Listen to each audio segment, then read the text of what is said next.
Ya, admin sering melihat komenan ya, baik itu di YouTube, di TikTok, di Facebook, atau lain-lain yang mengarahkan ketidakpahaman tentang power on crank dan power on wheel.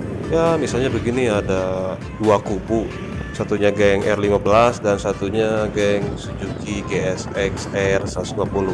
Memang kedua kubu ini sering berseteru ya, padahal nggak perlulah sampai segitunya. Jadi kasusnya begini nih, kan ditulis di atas kertas atau menurut data yang dikeluarkan pabrikan bahwa power dari R15 itu mencapai 19 horsepower, sedangkan GSX-R itu hanya 18,9 horsepower. Sebenarnya beda tipis, hanya terpaut 0,1 horsepower saja. Tapi ketika dilakukan pengujian di atas dinamometer atau mungkin yang kalian kenal dyno test, juga secara real di jalanan itu berbeda, malah cenderung GSX-R 150R ini unggul. Nah, di sanalah letak permasalahannya yang sering dijadikan ajang untuk berdebat, berargumentasi, saling menghina, menjatuhkan. Seharusnya santai aja, padahal karena pabrikan itu kan sebenarnya nggak ngasih kita apa-apa. Jadi apa yang diperdebatkan?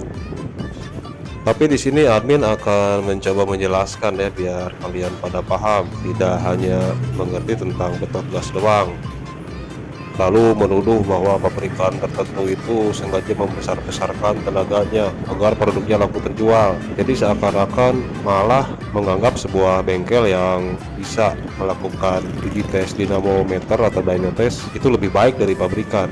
Dan sayangnya admin harus katakan begini, tidak semudah itu kalian mencerna tentang data yang dikeluarkan pabrikan dibandingkan dengan data yang dikeluarkan oleh bengkel atau workshop yang sudah menguji motor kalian menggunakan alat dyno test. Admin akan menjelaskan terlebih dahulu tentang apa itu sih power on crank atau tenaga yang dikeluarkan atau data tenaga yang dikeluarkan oleh pabrikan di atas kertas yang bisa kalian lihat di brosur atau di website resmi dari setiap pabrikan. Jika motor kalian itu Suzuki, ya kunjungi Suzuki ID. Jika Yamaha, ya kunjungi website Yamaha Motor Indonesia. Arti dari power on crank ini adalah bagian dari semua data yang diberikan oleh pabrikan untuk mendeskripsikan setiap unit motornya yang dijual. Sebenarnya bukan hanya motor, mobil pun sama, bahkan HP pun sama. Pabrikan pasti mengeluarkan spesifikasi tentang produknya itu. Kalian kan waktu mau beli handphone pasti melihat RAM-nya berapa, ROM-nya berapa, prosesornya apa, berapa core, lainnya berapa inci. Ya seperti itulah yang jadi pertanyaan, gimana sih itu pabrikan misalnya Yamaha ya mengeluarkan data, bagaimana cara menghitungnya? Karena hasilnya kok beda dengan yang kalian uji sendiri.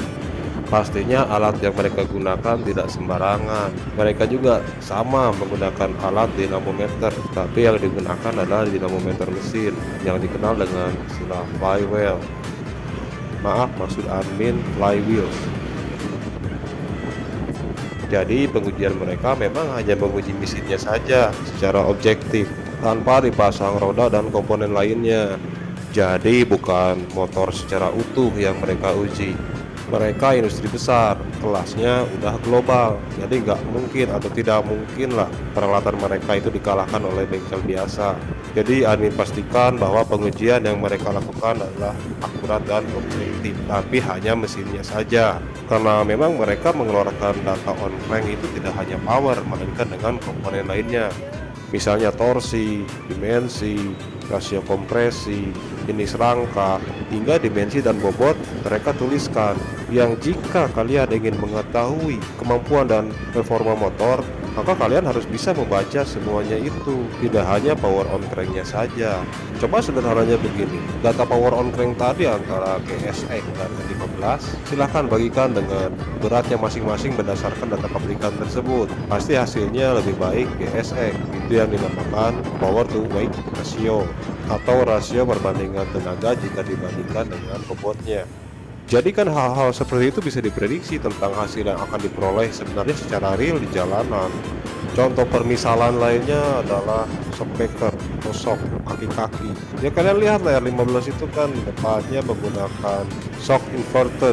atau USD upside down, dan belakangnya menggunakan swing arm banana. Sudah pasti itu keunggulannya di tikungan. Kemudian lihat tampilannya, antara kedua motor ini mana yang lebih enak dilihat, dan yang lebih eye catching itu lebih memungkinkan untuk nikung pacar orang. Nah, lalu bagaimana dengan power on wheel atau uji menggunakan dinamometer secara mandiri yang sering dipuji-puji dan disebut-sebut sebagai yang paling akurat untuk mengukur performa tenaga sebuah motor? Ya, sebenarnya power on wheel ini atau pengujian secara pribadi ini sama menggunakan alat dari dinamakan dinamometer, tapi biasanya menguji perputaran roda dalam keadaan semua komponen lengkap terpasang atau satu unit motor seutuhnya. Jadi hasilnya tidak akan sama. Bukan hanya motor yang berbeda tipe, motor yang satu jenis pun pasti beda hasilnya. Kenapa bisa begitu? Karena untuk menggerakkan sebuah motor diperlukan roda, dan roda itu tidak berputar sendiri, dia membutuhkan mesin, dan penyaluran mesin ke roda itu tidak secara langsung, pasti ada perantara, misalnya sistem penggerak roda, yaitu rantai pada motor manual dan CVT pada motor matic. Power atau tenaga yang dihasilkan mesin yang berjumlah sekian. Misalnya admin ambil contoh di R15 yang berjumlah sebesar 19 HP, ternyata jika diuji menggunakan dinamometer roda hasilnya tidak segitu, hanya didapatkan misalnya ya 17, sekian HP saja. Jadi ada sesuatu nih, 17 HP pada roda dan 19 HP pada mesin. Jadi ada 2 HP yang hilang, ya kan? 19 dikurangi 17 adalah 2. Berarti memang 2 horsepower itu hilang entah kemana.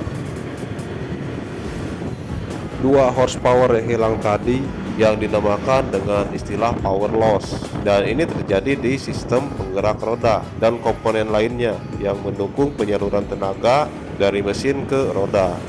Misalnya sistem penggerak roda itu berbeda. Misalnya pada motor manual itu rantai dengan power loss atau memiliki power loss sebesar 5-10%, bahkan ada yang 2%. Dan CVT matic ini lebih parah, sekitar 20% atau lebih tenaga yang hilangnya. Itu yang terjadi antara rantai dan CVT. Rantai dengan rantai pun selisihnya pasti berbeda. Rantai yang terawat, yang rajin menggunakan chain loop atau oli rantai, lalu yang menggunakan oli mesin yang encer atau yang kental, tipe rantainya X-ring atau O-ring, dan itu semua pasti akan menghasilkan hasil hitung dari dinamometer yang berbeda.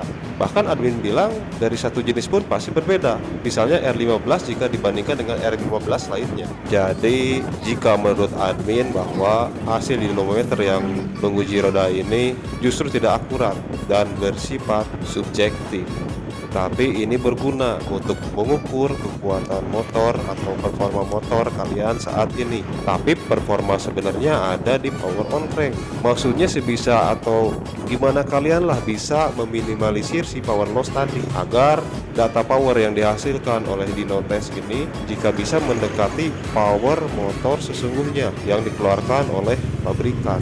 Paham lah sampai sini, masa nggak paham? Kemudian yang terakhir yang ingin admin informasikan ke kalian terkait pertanyaan ini, kenapa kok hasil uji tes di jalanan yang sesungguhnya beda lagi dengan power on crank dan power on wheels tadi? Ya memang beda, karena di tes di jalanan atau yang sesungguhnya ini bersifat lebih subjektif lagi, karena di jalanan itu banyak faktor yang bisa dikatakan menjadi penghambat yang menyebabkan performa motor kalian tidak bisa maksimal sesuai pengujian power on crank dan power on wheels. Contohnya begini, pertama, kondisi jalanan yang berbeda, misalnya aspal, beton, berkerikil, menanjak, dan turunan, itu sudah pasti menghambat. Keduanya, besarnya angin yang menghambat laju motor pada lokasi pengujian yang berbeda. Lalu yang ketiga, berat badan kalian.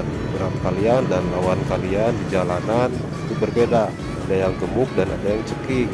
Kemudian dari aspek aerodinamika desain ya, kemampuan setiap motor melawan hambatan angin itu berbeda. Lalu yang keempat, jam terbang. Pemahaman sebagai rider berbeda antara satu dan yang lainnya. Lalu yang terakhir mungkin kondisi motor yang tidak standar, banyak perubahan, banyak modifikasi. Lalu hingga mood rider pun berpengaruh. Dia lagi mood kebut-kebutan atau tidak. Dia lagi banyak masalah, suasana hatinya lagi senang, sedih, akibat kalah main slot. Nah, di kesimpulan kan bisa kalian ambil kesimpulan begini. Jadi power on crank itu atau data yang dikeluarkan pabrikan itu adalah yang paling akurat dan bersifat objektif.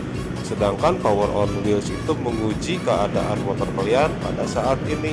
Jadi hasilnya dapat kalian gunakan untuk membuatnya mendekati power atau tenaga aslinya atau potensi dari motor kalian saat ini yang sebenarnya, sebagai referensi lah ya ke arah sana. Sedangkan pengujian di jalanan sehari-hari itu lebih subjektif lagi karena itu tergantung banyak faktor yang sudah admin sebutkan tadi. Dengan begini admin harap kalian menjadi lebih paham dan bertambah ilmu dan wawasan tentang roda 2 ini. Jadinya nanti kalian lebih bijak untuk berpendapat. Bahkan yang admin ingin kalian saling memberi masukan, bukan saling berdebat, menjatuhkan, mengolok-olok, mengejek dan lain sebagainya. Baik, admin akhiri saja. Jika ada kesalahan atau salah kata mohon dimaafkan. Jika konten ini dianggap berguna bagi kalian, silahkan like, follow, and subscribe. Selalu berhati-hati berkendara di jalanan karena keluarga kalian sudah menanti. Sampai jumpa di konten selanjutnya. X Motorrad.